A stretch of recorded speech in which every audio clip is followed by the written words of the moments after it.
well. Keep your views coming at Trevor Mbija at Citizen TV Kenya. Use the hashtag Citizen Daybreak. And before we went for the breakers, Cherargei, Malala was saying that it is true that there's corruption in Parliament. In fact, he's saying that when he was there, you were both together when there was lobbying being done. But he has been very careful with his words on saying that we are being lobbied. Lobbying is one of the allowed parliamentary practices in the world, including the U.S. Senate and Congress.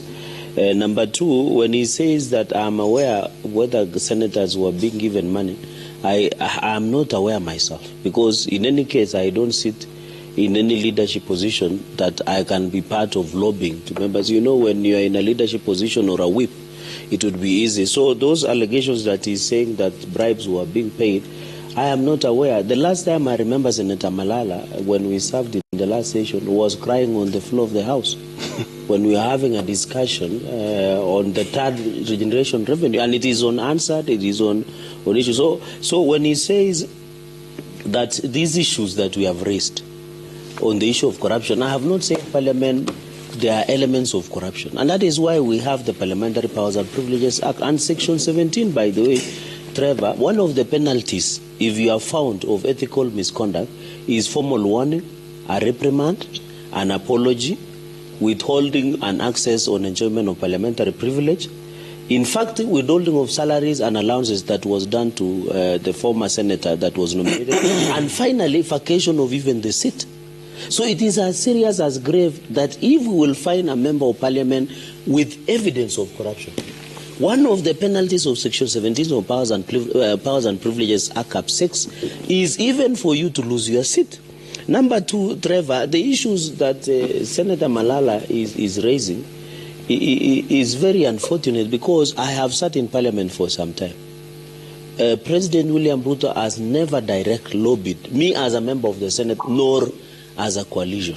Because in the Parliament, he is aware I was the deputy minority leader, that they are either majority or minority. There is no leader of government business, unlike in the previous constitution. So to accuse, I know you'd want to score political ponga points, which is understandable for him. And you never know when Malala is saying the truth or not, because it's more of drama. He was the former Secretary General of UDA. If there were issues that he wanted to fix, then he should have fixed instead of running away with what he's doing at the moment. Why you offered 10 million shillings to... I was never offered. As a senator, I have said I never saw that bribery. I was never offered at any. And in fact, by the way, it has shown us the reason why we impeached the former deputy president. You have seen him bad-mouthing the country. You have seen him promoting negative ethnicity in this country. So as time goes by, people will understand the reason Parliament was able to remove the former deputy president. Finally, on the issue of Matt, because he has asked me directly, the multi-agency team, by the by the way, let us be very factual. Some people suffer from insomnia. In the last session, when I was the chair jailer, I used to meet this team, Matt. It had been established by President Uhuru Kenyatta. It was being chaired by Attorney General Kihara Kariukin then, and a number of these stakeholders. I was the chair jailer. I made them. It is unanswered. By the way, when you see the presidential proclamation on multi-agency against the fight of corruption, one of the objectives is basically on advisory. It is not on the real investigation and prosecution of corruption in this country. Because if you read the objectives, one of them is on the issue of policy, the issue of resource, the issue of sharing of information. There is nowhere, and I agree, DPP is not supposed to be directed by anybody, as I think Article 169. Yeah. EACC under Article 79 is not to be directed by anybody. So when the president formed this multi-agency team, it was to try and have a coordinated fight against corruption. Finally, I had the former Prime Minister, and you saw me laughing in Homa Bay. I know it's your neighboring county. Because when the former Prime Minister said that Senate does not oversight counties, I laughed. I thought it was a bad joke. If you saw, and I am happy Citizen did focus on me, I was just laughing. Because under Article 96, and allow me to read this 4, by the way, for the benefit of Kenyans, because we have obligation when we appear before you are sure, Trevor, we must tell the country the truth. Under Article 96 on the role of the Senate, sub Article 3, it says the Senate determines the allocation of national revenue through division of revenue among counties as provided for in Article 217 and exercises oversight over national revenue allocated to the county governments. Article 249(3). It says the parliament determines allocation and appropriation to independent offices. So it means under Article 96, unless the former prime minister will go ahead and amend the constitution, it will remain that the role, and by the way, my senior is here.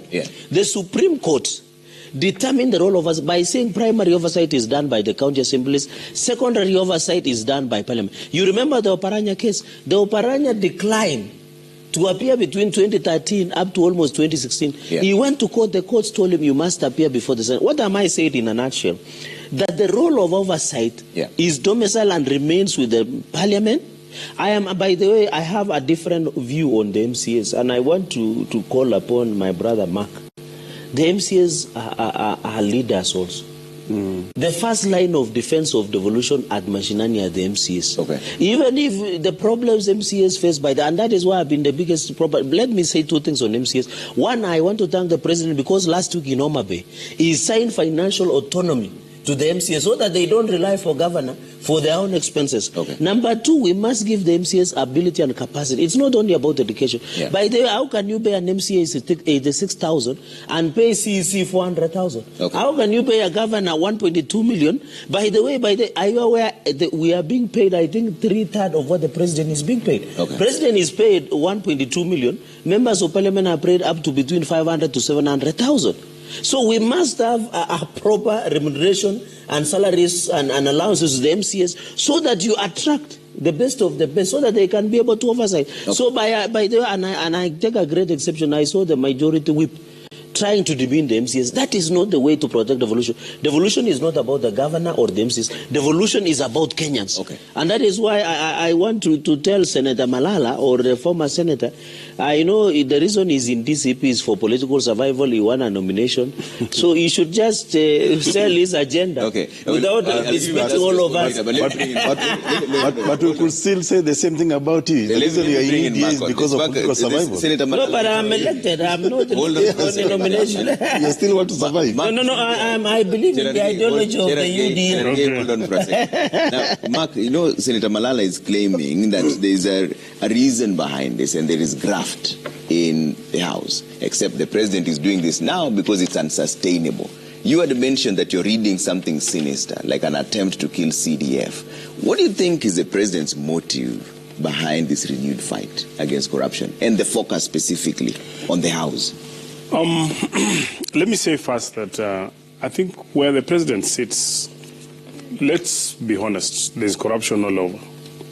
And the president maybe is a bit frustrated in terms of the fight against corruption. You would appreciate that today, and this started actually in the Uhuru regime, for any serious government project to actually be executed fully within time and speed, you've seen them trying to bring in military. Because, military, then they are forced to actually, they are very disciplined and their speed of execution is quick and they are sometimes within budget. It is because of frustrations elsewhere. You've seen very many government initiatives actually being frustrated. Like now, for example, the implementation of SHA. We have had hospitals that are rogue. We have had people complaining. There have been issues. You've seen we have had rogue contractors. And I see a president who is a bit frustrated in the fight against corruption because at each and every level, there are hiccups. And even the formation of the multi-agency team, not anything new. For me, of course, because you see institutions like EACC, ODPP are really independent. And the president cannot even direct them on exactly what to do because the law protects them. But, from where he sits is, I want to lead this thing from the front. He's trying to essentially do that. But from the president, then other enemies of devolved funds, including CDF, now have joined the fray to try and condemn Parliament wholesome. And when Malala speaks about lobbying happens. For example, by that time, we didn't attend that PG. But when, for example, SHA was actually being introduced and the new laws were actually brought into, were being proposed to Parliament, people went to retreat.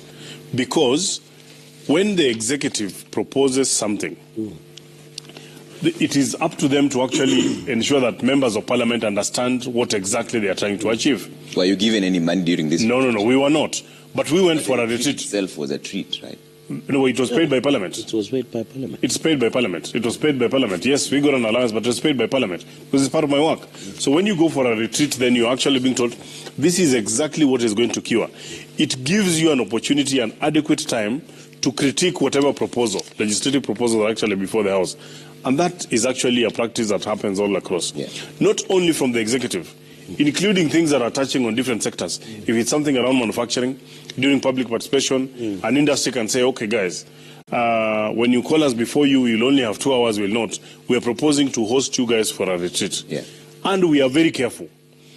If, for example, you want to change something in the manufacturing sector, or even in the telecom sector, and the telecommunication industry decides that we want to take the members of Parliament through what the implications of whatever legislation they're going to pass, and they call you for a retreat. Yeah.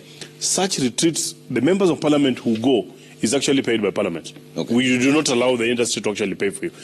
But some of your own members say that the government brought in bills, SHA, the finance bill, the housing bill. I think, yeah. No. The executives. I think let's contextualize. I've seen that thing going round, and I've even had my good friend Senator Malala, former Senator Malala, speak to it. When I think one of my colleagues said that, you brought a SHA, we passed it for you. I think the context is that it was a government-sponsored bill that was actually brought to the floor of the House, and it was passed. So when they say for you, it's not for the president. It is an executive, it is a proposal that actually came from the executive to the House, and we passed it. So, I've seen people trying to twist this thing and trying to say, oh, we passed it for Ruto, we passed it for William Ruto. For the country. No, it's for the country. So what he said is that legislative... On whose interest? No, the executive. Because it's not Ruto. Actually, the bill in itself... That's where the corruption kicks in. No, listen, my good friend. When the president proposes health amendment laws through the executive, it goes through cabinet, it is passed, it is actually brought in by leader of majority to the floor of the House. Correct. On behalf of the executive. And we debate. And we debate it. And we pass it. Yes. And we say the executive has proposed. Because the government of the day has their own manifesto, they have their own agenda. To enable their agenda, there is legislative intervention that is actually required, and they will bring their proposal. We will debate it and pass it. But we were not passing it for William Ruto. We were passing it for the executive, for Kenyans. But that's exactly. He's asking on whose interest. Because let me give you an example. Of Kenya. For example, if that's the interest of Kenya, the finance bill that then the president himself withdrew after you had passed, was that in the interest of the people? So this is sure. Because if it's the executive has given you a bill. Let me say this. Yes. I'll come to you, Malala. Just hold. Let me say this. There are a number of legislative proposals that have actually come to Parliament, have actually even been passed, but actually been declined by the courts. When we do, it doesn't mean, members of Parliament, I represent the people of Uriri. So when I go there, I vote. For example, the last finance bill that was actually cancelled, I didn't vote for it. But there are people who voted for it. But when the president, in his own wisdom, when the the president gives a proposal. When he gives a proposal, the members debate in their wisdom and the wisdom of the people they represent. Or lack of it. Or lack of it, if you say. No. Yeah, but in the wisdom. Members of Parliament are always one. The members of Parliament will pass the legislation that is brought to them. Okay. When it is brought to the president, if at that particular point he has different information that he didn't have at the time of making the proposal, or if the particular proposal has since been mutilated by members of Parliament with a few other changes. Like the conflict of interest bill. Done with the memorandum. Actually, the conflict of interest bill, members of Parliament did raise amendments. Yes. And the president returned it. Yes. And now we couldn't raise the two-thirds majority to actually overturn the president's recommendations. So then it became a law. by just that simple fact. So if the president assents or declines to a bill, because since then maybe the law has since been changed, the proposals have since been amended, it is up to him. Okay. So, but let me say something. Yeah. There could be some confusion. You know, this the issue about lobbying in Parliament, I've said, is a parliamentary practice. There's also something called pork barrel. Pork barrel is where, you know, I can sit in a particular committee and influence for things to happen in my constituency. That is also parliamentary practice. I cannot sit Mali Ng'ombe in a Chinjwa, and then I don't pick anything that maybe my other people, but not for my own interest. Especially in the budget committee. Especially in the budget committee. If you sit in the budget committee, and the resources are actually, because we are budget making house, and this is parliamentary practice, and within there in the region, please have it included. Okay. And that, maybe many people, they might actually construe it to be whatever. Then finally, Trevor. Malala, I'll come to you. Just finally, don't log out. We're coming to you shortly. When the speaker Relax. says that he has certain complaints about members, it is not necessarily complaints of corruption. Okay. It could be about conduct. All right. It could be professional misconduct. It could be other issues. Let me bring in Malala on this. Then yes, Malala. Trevor, I've passively been listening to my colleagues there, and they just remind me of a proverb by Chinua Achebe, which goes that when an old woman is always an old woman is always uneasy when dry bones are mentioned in a proverb. You know, Gerald Gay and Mheshimiwa Nyamita there, they are going round, they're talking about everything, and yet what we are discussing is corruption in Parliament. The exchange of money and favor in the corridor of Parliament. Whatever they are trying to lecture us on, legislative process, or your bill is signed, a bill, you know, Kenyans know the legislative process. The legislative process is taught in civics, in high school, and therefore you cannot come here and lecture us on the legislative process. What we are addressing now as a nation is corruption in the corridors of Parliament. Senator Gerald Gay to oversight the e-citizen scandal. We know that an individual in this country is collecting 500 million per day fees. The Auditor General has even pointed out that the e-citizen platform has a lot of leakages, and the money being collected by that agent is not being remitted to KRA. We should be told today how much money is being collected by the SHA agent. What is Parliament doing about it? Have they been given money? Have they been silenced? What is government doing about the summons they gave to the Inspector General to come and explain his role in the death and the death of innocent Kenyans in police cells? What have they done? So basically, what I'm telling you is that the president has already studied the psychology of Parliament.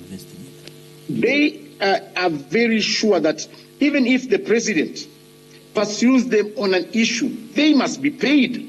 Even the parliamentary group meeting that they attended the other day, the president lectured them, but after the lecture, they were still given allowance. What was that money meant for? I have been the Secretary General. I have been the Secretary General, and Chergay, I have been the Secretary General of UDA. We are aware. I've been the one calling you up for parliamentary group meetings. I know how you are facilitated when you come out of State House. But you were never given, and the leadership case. So did you give out some money, Malala? Yes. Did you give out money? So I think. Yes, a good question. Malala, did you give them money when you were calling them? You know, Money was facilitating a given to meeting members and of giving out Parliament. money are two different things. Gerald Gay, money has been distributed to Parliament in every instance. No, but you are running away from parliamentary group meetings. When you're the Secretary General, did you give out money, Malala? The State House controller was giving out money to members of Parliament. Cherargei knows that. No, but in KCP leadership, we were never given money. So, yeah, Senator Malala, why you... If you say the State House controller was giving out money... Trevor, I speak with a lot of certainty that when these members of Parliament attend parliamentary group meetings at State House. No, you cannot allow Malala. You're dramatizing everything. Let him finish. Malala, so you are saying that you gave the members of Parliament money. Is that a confirmation that you're making here? I have been the one inviting members of Parliament as the Secretary General to parliamentary group meetings. Yes. Did you give money? Did you give them money in those meetings? State House has been giving them money. I witnessed. No, we are not talking about State House giving them money. What was that money meant for? Was it an allowance? And even Trevor, I was in parliamentary group on Monday. Yes. We were never given any. Hold on one second. Let Malala finish. And the meeting was not in State House. Let Malala finish. It was in KCP He leadership. was there, you were both there, you're saying the same The different meeting was things not here. even in State House. Malala, you're saying the members of Parliament were given money and you witnessed it. I witnessed in several instances where members of Parliament demanded for money. Second, why were you quiet? Yes. Second, Why were you quiet then? Because he was busy. Yes, go ahead, Malala. Senator Cherargei, your colleague seated right beside you knows that when they go for empowerment programs, they are given 300,000 to contribute, but most often MPs deduct 200,000 for convenience and contribute 100,000 shillings. I have seen Nyamita in empowerment programs given money by Farouk. But you've seen me, no, Trevor, I think you can Trevor, it's important. You cannot Malala to go wrong. You're all here, so you'll respond. He's going wrong. Order. Hold on. Senator Malala, by the way, is going wrong. It's a direct accusation, you will all respond. No, you cannot make wild allegations on the national television. Yes, just 1 minute, Malala. I want to substantiate. Yes. Allow me to substantiate. Yes. Allow me to substantiate. Yes. Trevor, we all know the process of withdrawing money from banks. Where do we get millions of shillings every weekend to give out in empowerment programs? We've seen the deputy president dishing out almost 20 million shillings in one function. That money is being distributed by members of Parliament. He has confused us. He was saying that is corruption. Okay. Let me about the corruption. deputy. All right, Malala. All right, I'll come back but to you didn't allow. You allowed Malala to run rogue. Those are, let me say, direct accusations in to you. empowerment programs. Let's hear. You know, Malala is reminding us of Chinua Achebe. So where do we get the money? Malala is reminding us of Chinua Achebe. Yes. And there's also a phrase in Things Fall Apart where he says that a toad does not run in broad daylight for no reason at all. So you can see all this agitation. Like Malala is running. You can see the agitation from the parliamentarians. But we are being accused. Let him finish. But we are being accused of something we have not done. Senator, let him finish. Can I? Yeah. You're a parliamentarian. You know that when there's another member on the floor, yes. You give. But also, it's also fair. That's why you will get a chance to respond. Let Dr. Kuru make his statements, then you'll get a chance to respond. No. Gerard Gay, hold on 1 second. And there is accurate statement of facts in the standing orders. No, because I answer him. No, but accuracy of statements. There are certain things that, for example, I listened to the Right Honorable Raila Odinga during that parliamentary group, and he said things that for me are very pertinent that we need to really focus on, especially in the context of this corruption. That members of parliament have failed in their legislative duty, in their duty as representatives, legislative, and oversight in government. The focus is now on personal interest. So what Cherargei is not telling Kenyans is that the lobbying as defined in the context of Kenya is actually handouts. And there's already evidence or confession from members of parliament that actually they are being bribed. Koimburi said it as a member of parliament, even though he withdrew it thereafter. But I think for me, what the president said, President William Ruto said, I think for the first time, I think he was very honest in saying that, talking about corruption. But I don't agree with him when he creates this multi-agency team. In fact, this team needs to be disbanded. He needs to, there's nothing that stops the president, by the way, from meeting with EACC, DPP, and even DCI, and telling them, listen, we have a problem in the country. Yeah. After all, is he not the appointing authority? It doesn't mean that he has to control them. He can actually meet up with them and tell them, listen, there's an outcry in the country. At the end of the day, the buck stops with me as the president. Nothing stops him from meeting EACC. So this thing of saying that people are misconstruing the constitution. Yeah. So that the president meeting, for example, even the CJ, even the judiciary, and tell them we have a concern, we have a problem in the country. It does not mean he's directing them to do what he wants. Okay. It's just to raise concern as the president of the Republic of Kenya. And you see, there are things that members of parliament here are not telling Kenyans. For example, on bursaries. Why should bursaries go to members of parliament only for them to return again to the institution? But I also blame the national government. Why not pay this money directly to the schools? To the schools, to those institutions, so that then we can enjoy free, allow the MPs to just oversight education, yes, and then allow the MP to just oversight government. And that's why Raila, I think, was very right in saying we have failed in our oversight or responsibility. Okay. Secondly, Senator Cherargei is not confessing here that even they have cajoled Parliament to provide in the current budget what is called oversight fund for senators. That is corruption. Okay.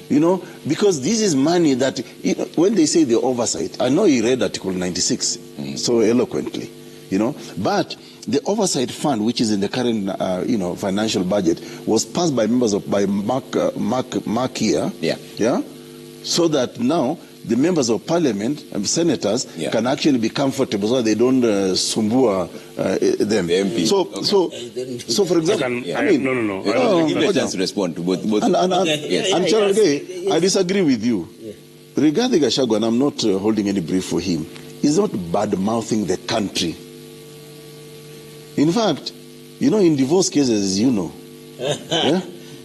divorce cases, it's always good when you file a divorce matter, people will love to tell you, how did this marriage broke down irretrievably? So the marriage between Rigathi Gachagua and William Ruto broke down irretrievably because of the things that Gachagua is saying. Okay. It is not about, he's speaking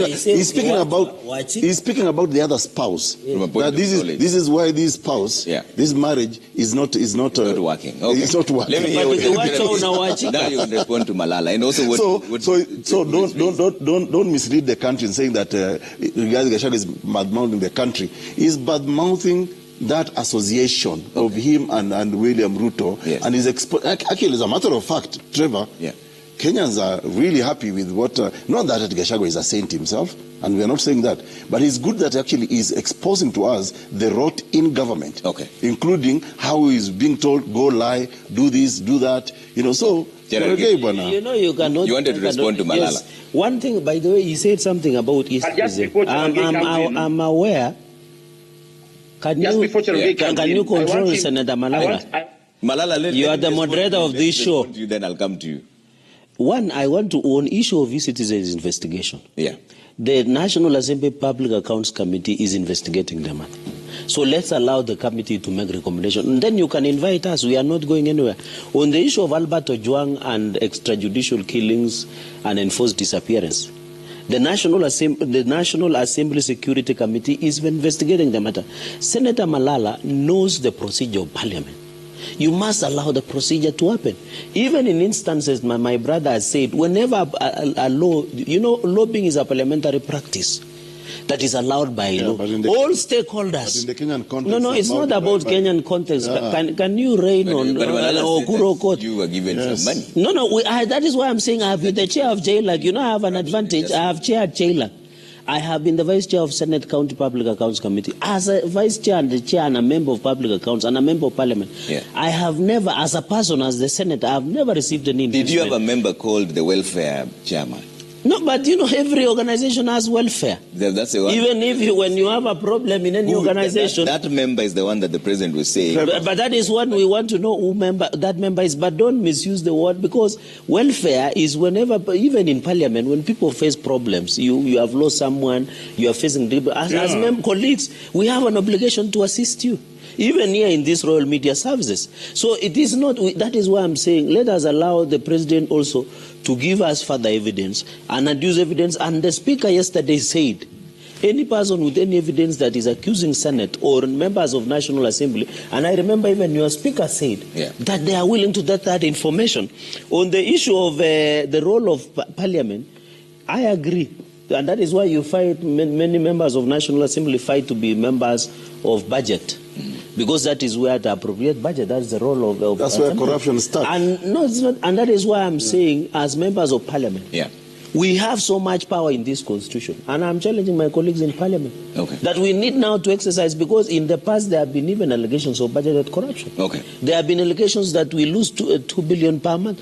But that is why I'm challenging under Article 79 of the constitution. We now need to call upon the accountability mechanisms like EACC. By the way, let me correct this in 30 seconds. Parliament does not prosecute or jail. Our law is to recommend. I want to ask Ekuro Court and other Kenyans. They should be asking Senate, how many recommendations has you made a public accounts committee for some governors to be prosecuted? Governors are becoming overnight billionaires. They are building houses in Karen. I'm aware of 15 governors. They are buying flats all the way up to Malindi.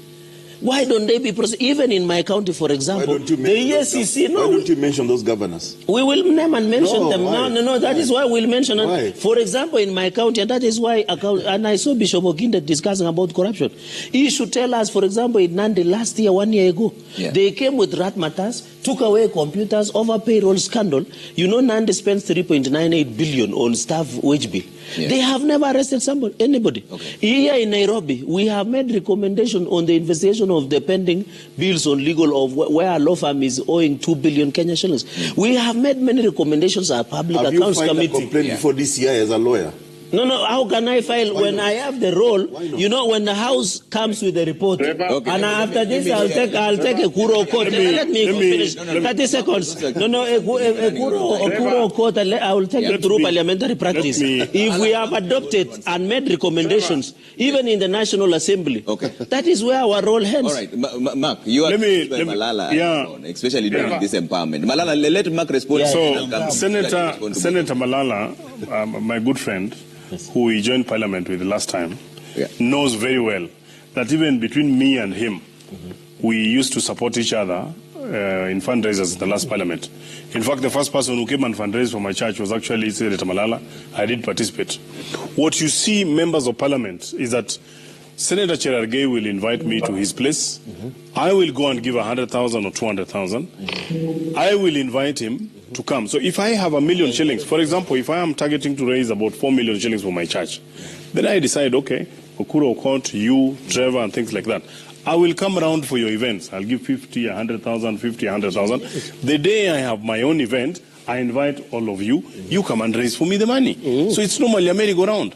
So when Senator Malala says that I've been given 300,000, that's a very serious allegation. Yes. In fact, you know, Senator Malala knows me very well. He knows that I cannot take 300,000 to run around. I used to spend that money even in fundraising, even for him. He has even also given me similar money. Who was giving him money that particular time?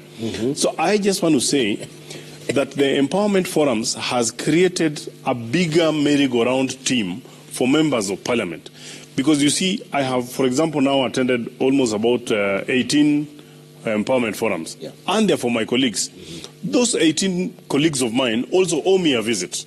So now I am planning my own. Then I will invite the 18 of them and maybe a few others. That's 1.8. When they come, I will get some will give me 200,000, whatever. I can raise 3 million. If at that time I also have raised some money of mine, then you will hear maybe in a church I've given out a total of 5 million shillings. But it's from my colleagues. It's not from corruption.